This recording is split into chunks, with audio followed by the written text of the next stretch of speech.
আসসালামু আলাইকুম। বেসিক কম্পিউটারের চতুর্থ পর্বে আপনাকে স্বাগতম।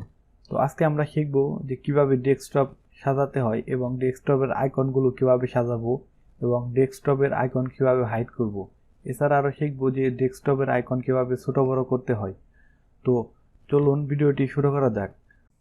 তো এখন আমরা আমাদের এই ডেস্কটপটা কিভাবে সাজাবো, যেমন এই পুরো এরিয়া জুড়ে যে আপনি যে দৃশ্যটি দেখতে পারতেছেন, তো সেটি হলো ডেস্কটপ।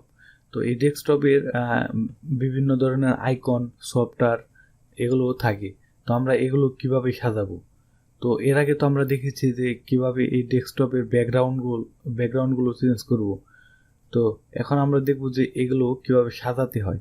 তো এগুলো সাজানোর জন্য আপনি মাউসের রাইট বাটনে ক্লিক করবেন এবং রাইট বাটনে ক্লিক করার পর দেখবেন যে এখানে কতগুলো অপশন এসেছে। তো এখানে দেখেন আমার এর আগে আমি আপনাদেরকে দেখে দিই যে এখানে আমার আইটেমগুলো সিরিয়াল বাই বা এভাবে আমি টেনে যেখানে খুশি সেখানে নিতে পারতেছি। তো আপনারা হয়তো এগুলো নাও পারতে পারেন, তো আপনাদের এগুলো ফিক্সড থাকতে পারে। তো সব অপশনগুলো আপনারা এভাবে এখান থেকে আপনার মাউসের রাইট বাটনে ক্লিক করে সেট আপ করে দিতে পারবেন। তো এই জন্য প্রথমে আপনারা মাউসের রাইট বাটনে ক্লিক করবেন এবং আপনার এই এখানে স্টোর বাই, তো এখানে যাবেন। তো এখানে যাওয়ার পর আপনারা এখানে ফাইলগুলো কিভাবে কিভাবে আপনারা সাজাতে চান, তো সেটি আপনারা এখান থেকে দেখিয়ে দিবেন। তো এখানে নেম বাই নেম যদি ক্লিক করেন তাহলে দেখবেন যে অটোমেটিক্যালি দেখেন এখানকার সমস্ত ফাইলগুলো এখানে এসে গেছে। তো নেম বাই নেম অটোমেটিক্যালি চলে আসছে। তো এখানে এভাবে এসে গেছে।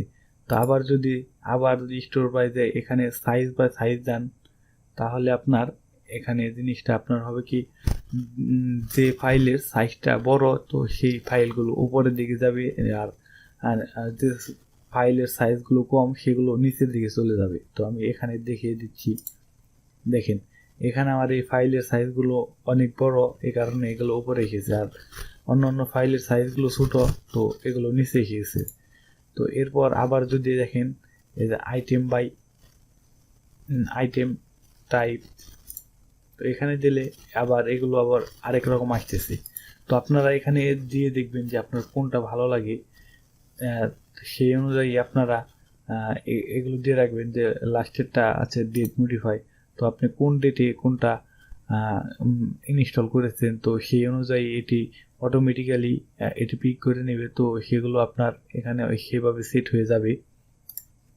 তো এরপর এখান থেকে আপনারা আপনার ইচ্ছা মতো একটি দিয়ে রাখবেন। তো আমি এখানে নেম বাই নেম দিয়ে রেখি। তো এটা হচ্ছে স্ট্যান্ডার্ড।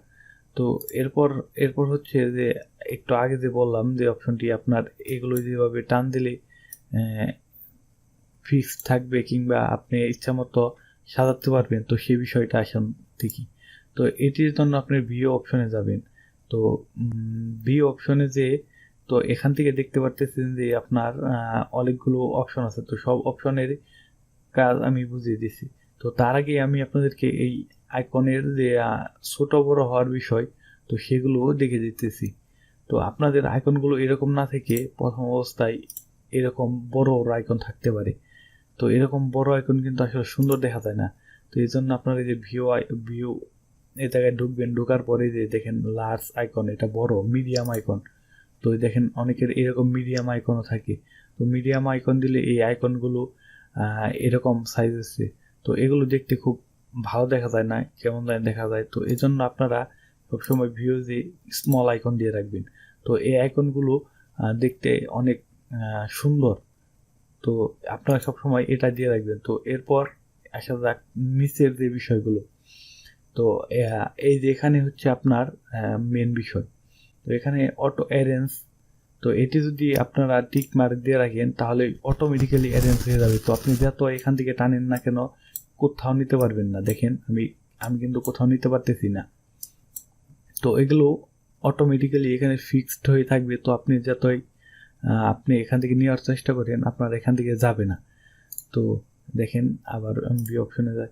তো এখান থেকে যদি আবার আমি সেট এই টিক চিহ্নটি উঠিয়ে দিই, তাহলে আমি আবার ইচ্ছা মতো আমি যেখানে খুশি এখানে নিতে পারবো। দেখেন এখান থেকে যেভাবে খুশি আমি সেভাবে সাজাতে পারবো। তো আপনারা এখান থেকে আপনাদের ইচ্ছা মতো এটি দিয়ে রাখবেন। তো অটো অ্যারেঞ্জ দেওয়ার পর আমি আবার টিক মার্ক উঠিয়ে দিই, এতে করে আমার অটোমেটিক্যালি এগুলো গোছানো হয়ে যাচ্ছে। আপনার অ্যালাইন আইকন টু গিট, তো এটির কাজ হচ্ছে আপনি যদি এটি টিক মার্ক করেন তাহলে এরপর যদি আপনি এখান থেকে এই যে কোনো একটি আপনার আইকন কিংবা সফটওয়্যার যদি এগুলো নাড়াচাড়া করেন তাহলে একটি নির্দিষ্ট একটি পরিমাণে আপনার এগুলো নাড়াচাড়া করবে। যেমন এখান থেকে আমি অল্প পরিমাণ চাইলে নিতে পারবো না, তো একটি নির্দিষ্ট একটি পরিমাণ আছে, যেমন টান দিলে এতটুকু পরিমাণ যাবে, এর বেশি যাবে না এবং এর কমও যাবে না। তো এটির কাজ হচ্ছে এটি। তো এরপর যদি এখন যদি আমি আবার এখানে যে অ্যালাইন আইকন টু গিট এটি টিক মার্ক উঠিয়ে দিই, তো এরপর যদি আমি এখন অল্প একটু নাড়িয়ে দেখাচ্ছি, দেখেন অল্প একটু কিন্তু যাচ্ছে, দেখেন অল্প একটু একটু একটু যাচ্ছে, আগের মতো আপনার এক ধাপ এভাবে যাচ্ছে না। তো আমি অল্প নিতে চাইলে অল্প যাচ্ছে, আর বেশি নিতে চাইলে বেশি যাচ্ছে। তো এটার কাজ হচ্ছে এটা, আশা করি বুঝতে পারছেন। এরপর আসা যাক আপনার এখানে ভিউ অপশনে, যে এবার আসা যাক একটি চমৎকার একটি বিষয়ে। তো এই বিষয়টি হচ্ছে আপনার এখানে শো ডেস্কটপ আইকন। তো আপনি যদি চান যে আপনার এই ডেস্কটপে কোনো কিছুই রাখবেন না, মানে এই স্ক্রিনে কোনো কিছুই রাখবেন না, শুধু এগুলো সম্পূর্ণ হাইট হয়ে থাকবে, তো আপনি এটি করার জন্য এই ভিউ আইকনে যাবেন এবং এখানে যে শো ডেস্কটপ আইকন এটির উপর চেক মার্ক থাকবে, তো এটি উঠিয়ে দিবেন। তো দেখেন আমার ডেস্কটপটি সম্পূর্ণ ফাঁকা, এখানে কোনো অ্যাপস বা কোনো সফটওয়্যার কিচ্ছু নাই। তো আবার এগুলো আবার ভিজিবল করার জন্য আপনারা আবার এখানে রাইট বাটনে ক্লিক করে ভিউ অপশনে যেয়ে আবার এই যে এখানে শো ডেস্কটপ আইকন, তো আবার এগুলো এসে গেছে। তো এগুলো আপনার যদি করতে মনে চায় বা আপনার ইচ্ছা থাকে তাহলে আপনারা এগুলো করে নেবেন। তো আমি এগুলো দেখিয়ে দিলাম, তো আপনারা আপনাদের ইচ্ছা মতো এগুলো আপনি করে নেবেন। তো আমি আমার ডেস্কটপটি আগের মতো লোকে নিয়ে আসি। তো দেখেন আমি ভিউ থেকে small icon, auto arrange, store, আমি নেম বাই নেম, তো এগুলো আমার আগের মতো এসে গেছে। তো আপনারা আপনাদের মতো আপনাদের ইচ্ছা মতো এগুলো সেটিং করে নেবেন। তো আজকের ক্লাস এই পর্যন্তই। আজকের ক্লাস কেমন লাগলো অবশ্যই কমেন্ট করে বলে যাবেন, এবং ক্লাস ভালো লাগলে ভিডিওতে একটি লাইক ও চ্যানেলটি সাবস্ক্রাইব করবেন। এছাড়া সবকটা ক্লাস একসাথে পেতে ভিডিওর ডিসক্রিপশন বক্স চেক করুন অথবা চ্যানেলে ঢুকে প্লেলিস্ট চেক করুন।